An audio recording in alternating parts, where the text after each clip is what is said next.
tu es quelqu'un qui adore les gros VUS à 3 rangées, mais que tu es tanné de toujours mettre du gaz, cette vidéo est pour toi. Je te le dis, là, prends le 15-18 minutes nécessaires pour tout savoir sur le nouveau Kia EV9.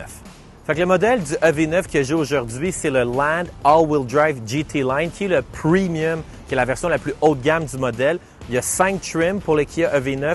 Il y a le Light à traction arrière, il y a le Win à traction arrière, il y a le Land All-Wheel Drive et il y a le Land All-Wheel Drive avec le Premium Package. Le modèle d'aujourd'hui, il est de couleur noire. Vous pouvez sélectionner 6 couleurs au total. Probablement la couleur que vous avez vue le plus souvent, c'est le bleu océan. Moi, la couleur que j'aimerais vraiment voir, en vrai, c'est le vert Iceberg. Je suis allé voir sur le site de l'Allier Kia et je trouvais ça vraiment intéressant. Fait que tout ça pour vous dire que vous avez 6 choix de couleurs pour le véhicule. Fait que la première chose qui frappe quand on regarde le EV9, c'est que c'est un gros truck. Il est carré, il est bien fait, il est massif, il est agressif. Moi, je me souviens, là, pendant une couple d'années, là, les gros VUS, là, ils étaient arrondis, c'était pas beau. Moi, je trouvais ça épouvantable. Là, je suis vraiment content que les constructeurs soient de retour avec des véhicules carrés. Puis là, je le sais, là, il y a un paquet de monde qui vont capoter dans les commentaires. Là. Mais moi, je le regarde, là, surtout derrière, là, si tu enlèves le logo Kia puis tu mets un logo Range Rover, là, le monde serait prêt à dire « Oh mon Dieu, c'est le plus beau Range Rover qui a jamais été fait. » Mais là, j'exagère puis je fais juste dire ça pour énerver le monde sur les internets. Ce que j'adore de Kia, c'est que le constructeur essaie toujours un peu d'innover, de mettre des petites bébelles, des petits gadgets. Et la chose qui ressort le plus avec le EV9, c'est les lumières. Honnêtement, c'est vraiment stylé.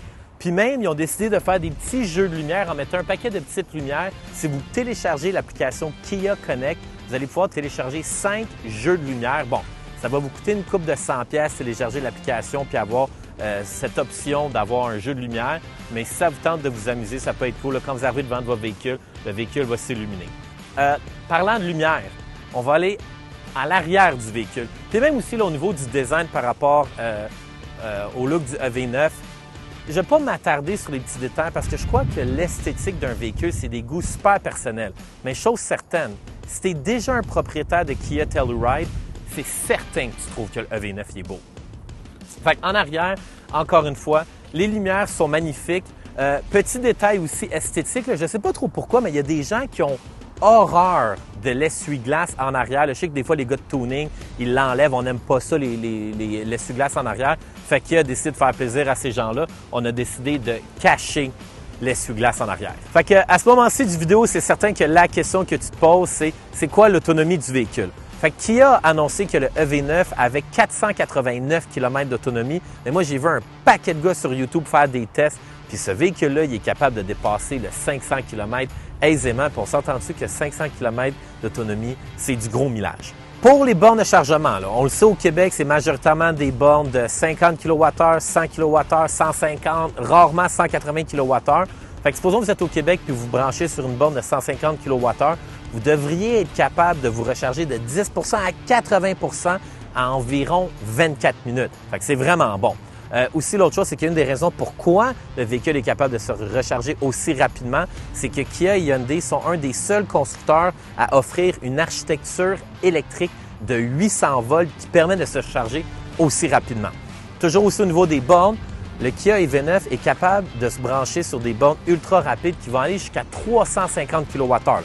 Attention, là, il n'y en a pas encore au Québec, mais à mon avis, d'ici 2-3 ans, il va en avoir de disponibles, au moins des 250. Fait que ça veut dire que dans une couple d'années, vous allez être capable de prendre ce véhicule-là puis de le recharger d'une manière encore plus rapide, probablement en 5 minutes. Donc, on est au Québec ici, donc la grosse question qui revient toujours, c'est « Ouais, mais qu'est-ce qui se passe avec l'autonomie de la batterie en plein hiver? » Mais imaginez-vous donc que Kia ont pensé à nous, les petits Québécois qui se gèlent tout le temps l'hiver, et ils ont développé une pompe éco-énergétique dans le véhicule qui va aller recycler la chaleur produite par les éléments électroniques du véhicule pour aller régulariser la température de la batterie et assurer une optimisation de son autonomie.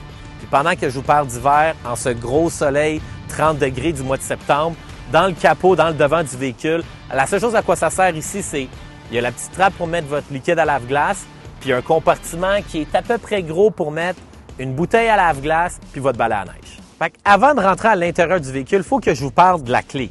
Oui, la clé traditionnelle est cute, est belle, est blanche, est stylée, c'est le fun. Mais ce qui est vraiment innovant avec le Kia EV9, c'est que votre téléphone cellulaire, c'est votre clé. c'est pas votre clé juste pour rentrer dans le véhicule.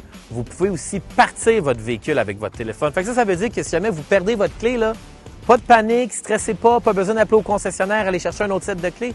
Votre téléphone. Puis encore plus, c'est que si jamais vous êtes à distance, vous devez donner accès à quelqu'un pour votre véhicule, vous pouvez transférer l'accès à votre véhicule pour le débarrer ou le démarrer à quelqu'un d'autre via son téléphone cellulaire. Moi, je trouve ça génial. Okay. Pour commencer, je pense que j'ai jamais vu un véhicule avec autant d'options sur les sièges. J'en ai parlé en introduction, mais les sièges, c'est incroyable. Tu as une option pour avoir des sièges chauffants, ce qui est pas mal un must au Québec l'hiver. Sièges ventilés. Ça, siège ventilé, là, je suis curieux d'avoir votre opinion dans les commentaires. Là. Beaucoup de constructeurs automobiles en font la promotion, siège ventilé, climatisation. Moi, personnellement, je trouve ça bien ordinaire, ça m'impressionne pas pantoute. Mais ce qui m'impressionne, il y a aussi un siège de massage. Tu peux avoir massage pour les jambes, massage pour le bas du dos, massage pour tout le corps. Fait que ça, je trouve ça fantastique. Aussi, véhicule électrique, souvent, ça rime avec environnement, ça rime avec vegan friendly, parce que les sièges, c'est un genre de produit synthétique. Fait que c'est pas du vrai cuir. Il n'y a pas eu de cruauté animale pour construire ce véhicule-là. Puis aussi, l'autre chose que j'aime beaucoup, c'est que oui, c'est du synthétique, mais c'est pas cheap. Ça a vraiment un bon fini. Puis en plus, pour l'appui-tête, on est allé chercher un peu de tissu. Fait que c'est vraiment comme magnifique pour les sièges. Aussi, là, les options pour s'installer dans le siège, il y a à peu près 850 000 boutons. Fait que c'est certain que vous allez avoir un confort maximum au niveau des sièges. Puis l'extension pour les jambes, ça, c'est vraiment une belle innovation. Pour l'espace de chargement en avant du véhicule, est-ce qu'on peut vraiment innover ou révolutionner ce département? Pas vraiment certain. Fait que chose certaine, qui ont quand même fait une bonne job. Ici, on a fait un gros compartiment pour mettre un paquet de bébelles. Ta boîte de Kleenex, des napkins, des masques, des lunettes de soleil. Fait que moi, je pense que ça, c'est vraiment bien fait.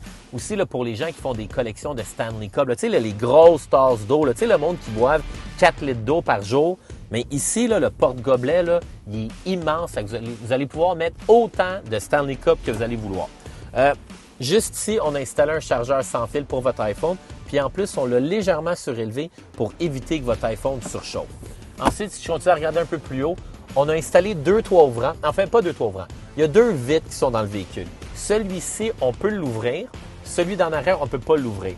Puis pour le vrai, moi, de plus en plus, je suis en train de m'interroger sur est-ce que j'aime vraiment les toits ouvrants. Moi, pendant des années, je considérais que le toit ouvrant, c'est comme l'option la plus importante dans un véhicule. Puis là, maintenant, en vieillissant, je trouve que quand le toit ouvrant est ouvert en plein été à 30 degrés avec le soleil qui me plombe sur la tête, moi, je trouve ça vraiment intense, que je le ferme tout le temps. Mais tout ça pour dire que dans le EV9, vous en avez 2. Bon, sur ça, on va aller en arrière. OK, premier constat, j'ai jamais vu une portière arrière aussi grosse de toute ma vie. L'accès à la deuxième rangée, c'est définitivement super facile. Autre chose, habituellement, c'est le conducteur et les gens en avant qui sont bien traités, qui ont le gros luxe. Mais cette fois-ci, Kia ont aussi décidé de donner du luxe aux gens en arrière. Moi, je pense que le plus beau ajout, c'est le fait d'avoir ajouté un ottoman, un appui-jambe pour les passagers en arrière. Aussi en arrière, les sièges sont climatisés ou chauffants pendant l'hiver. C'est fantastique. Les sièges sont tout aussi confortables. C'est vraiment, vraiment top qualité en arrière. Aussi, habituellement, les gens qui ont des véhicules à 3 rangées, c'est qu'ils ont un paquet d'enfants. Puis un paquet d'enfants, ça rime avec un paquet de bébelles qui traînent. Fait qu'il y a un beau compartiment ici. Fait que vos enfants, quand ils arrivent à destination, ils n'ont pas d'excuse de laisser leurs jouets traîner. Il faut qu'ils rentrent ici. Par-dessus le compartiment, il y a une petite tablette pour installer, on va dire, s'ils sont en train de prendre une collation ou installer leur iPad. Tout ça, c'est super bien rangé. Aussi, je parlais de climatisation. Les gens ici peuvent contrôler leur climatisation, augmenter l'intensité. Fait qu'il n'y en aura pas de chiolage en arrière. C'est comme impossible qu'il y ait de la chicane en arrière. Aussi, on a installé des dispositifs, des pare-soleil, des protège-soleil qui se montent et qui se redescendent assez facilement. Fait que, encore une fois, là, les gens de la deuxième rangée, là, c'est numéro 1, c'est la première classe. Quand on arrive dans la troisième rangée, c'est certain qu'il faut toujours un peu baisser nos attentes puis nos critères en termes de confort. Mais encore une fois, Kia me surprend. D'abord, on a quand même un contrôle pour avancer et reculer notre siège. Fait que l'inclinaison, chacun des passagers peut contrôler son inclinaison. On a aussi chacun une petite lumière, puis on a chacun une prise USB-C pour recharger son iPhone. Fait que définitivement, les passagers en arrière ne peuvent pas trop se plaindre. Aussi au niveau de l'espace pour les jambes, mais quelqu'un qui est vraiment grand va pouvoir complètement extensionner sa jambe. Puis aussi, un autre détail, regardez la hauteur que j'ai. Fait que ça, on m'a dit que par rapport au Telluride, on a environ 1 pouce de plus haut. Fait que chose certaine, même si vous avez des grands enfants qui mesurent 6 pieds 4, 6 pieds 5, ils vont quand même être confortables assis en arrière du Kia EV9. Bon, là, je suis plus capable d'être à l'intérieur. Faut que j'aille tester cette grosse machine sur la route. OK, bon, première chose, là, il y a des gens qui vont peut-être être nerveux quand ils vont embarquer dans le EV9, mais le bouton de démarrage, il est placé à un endroit un peu différent. Il faut juste peser ici, en dessous du volant. Évidemment, il faut appuyer sur le frein aussi comme une voiture à gaz. Mais là, il y a des gens qui disent qu'il faut une période d'adaptation pour trouver le bouton pour partir le véhicule. Comment? À mon avis, là, après une fois, là, vous allez être capable de partir le véhicule sans problème. Ensuite, pour mettre le véhicule à reculons, moi, ce que j'aime beaucoup, c'est que la caméra de recul a un très bon sensor. Donc, si jamais on vous dit qu'il y a une voiture qui passe derrière vous, un cycliste, un chat ou probablement même un écureuil, le volant va vibrer. Donc, aucune raison de rentrer dans quelqu'un quand vous reculez le EV9. On va l'amener sur la route pour la première fois. C'est parti, mon kiki. Premier constat. La première chose que je réalise à bord de ce gros VUS à 3 rangées, c'est que c'est vraiment un gros truck. On a l'impression de conduire un tank, puis on va être capable d'écraser n'importe quel véhicule. Mais c'est pas une raison de conduire comme un débile et d'avoir de la rage au volant. C'est juste pour vous dire qu'on a vraiment le sentiment d'être en sécurité. C'est haut. Aussi, l'autre chose que j'aime, c'est un gros véhicule, il y a un gros capot en avant, mais la visibilité est vraiment excellente. Le champ de vision, c'est bon. Le panneau ici qui est sur le côté ne nous obstrue pas la vue. Donc, excellent champ de vision. Aussi, bon, c'est certain, c'est un véhicule électrique, donc c'est extrêmement silencieux, mais l'habitacle du véhicule, la capacité de bloquer le son est vraiment excellente. C'est très, très, très tranquille et silencieux. La seule raison, si jamais il y a du bruit dans l'auto, ça va être produit par l'intérieur avec le monde en arrière qui crie. Aussi, j'ai lu certains commentaires, on va laisser la cycliste passer. J'ai lu certains commentaires des gens qui disent que peut-être que le véhicule derrière, ça brasse pas mal. Pour être honnête, là, la conduite, c'est vraiment agréable. J'aime pas ça critiquer d'autres sortes de véhicules, mais je me souviens une année, j'avais loué un Chevrolet Tahoe. Puis ça, j'avais l'impression de conduire un autobus scolaire. Avec le Kia EV9, c'est pas du tout le cas. OK, petit gadget, le fun dans le véhicule, c'est qu'il y a des caméras connectées au rétroviseur. Donc, quand vous mettez votre rétroviseur sur l'écran, la caméra va apparaître. Fait que ça veut dire que dans votre Kia EV9, vous n'avez pas de raison de rentrer dans quelqu'un puis de chialer qu'il y avait un gars dans votre angle mort parce que la caméra va vous le dire. Fait que ça, je trouve que c'est vraiment une belle idée. C'est très bien fait. Comment ça apparaît à l'écran, c'est super discret. Moi, j'adore. Bon, on va parler de vitesse. Parce que comme dirait Benoît Brunet, le Kia EV9, c'est un gros bonhomme. C'est comme 2700 kilos, c'est environ 6000 livres. Là. Fait que quand tu entends parler d'un véhicule qui pèse 6000 livres, tu te dis « Ouais, ça doit pas être vite sur ses patins, ça. » Ben non! Le EV9, c'est un tank rapide avec l'accélération d'Alex Ovechkin. Ça n'a pas de bon sens. Le constructeur dit que ça fait le 0-100 en 6 secondes. Oh! Le caméraman vient de prendre le bord. Fait que Kia mentionne que le 0-100 se fait en 6 secondes. Bon, moi, j'ai pas amené un chronomètre, puis je suis pas sur une piste de course pour le tester. Il y a d'autres gars sur YouTube qui l'ont testé, puis il y a même des gars, je pense que c'est le gars de Redline Reviews, qui est allé chercher 4,6 secondes en 100. Il est allé chercher le 100 km en 4,6 secondes. Fait que c'est vraiment rapide. C'est vraiment impressionnant pour un véhicule qui est aussi pesant. Et la raison pourquoi le EV9 est si rapide, c'est qu'il est propulsé par pas un, mais 2 moteurs qui vont donner 380 chevaux. Puis là, la mesure de torque avec les voitures électriques, c'est des Newton meters, puis c'est 650 Nm. Donc, c'est vraiment une voiture qui performe. Là. Quand tu écrases la pédale dans le fond, ben, le caméraman, il revole. Fait que t'es mieux de t'attacher bien comme il faut puis d'avoir ta ceinture de sécurité quand tu te promènes dans le EV9. Le modèle que je conduis, c'est le GT Line All-Wheel Drive. Donc, c'est 2 moteurs qui répartissent la puissance. Puis ça fait en sorte que la traction intégrale est beaucoup meilleure. Donc, c'est certain que l'hiver, vous avez 0% de chance de rester pris dans la neige. Le véhicule a vraiment été bien conçu pour l'hiver au Québec. OK, pour le freinage, le caméraman, tiens-toi comme il faut. Le 100 km à 0 va se faire sur une distance d'environ 125 pieds. Les gens vont entendre 125 pieds, ça sonne beaucoup. Non, pas tant. Considérant le poids du véhicule, c'est très, très, très respectable comme distance de freinage. Pour le freinage, vous pouvez conduire le véhicule à 2 pédales. Il y a des gens qui préfèrent le système à 1 pédale, qui est un freinage régénératif. Je ne sais pas trop quoi penser de ça. Toute notre vie, on a appris à conduire avec 2 pédales, un accélérateur, un frein. Quand on arrive dans une voiture électrique, puis on utilise juste une pédale, il peut y avoir une période d'adaptation. Même il y a des gens qui savent comment conduire avec 3 pédales, hein, les vrais qui savent comment conduire manuel. Moi, actuellement, j'utilise les 2 pédales, mais vous pouvez changer l'option. Fait que c'est vraiment à votre discrétion de choisir comment conduire le freinage.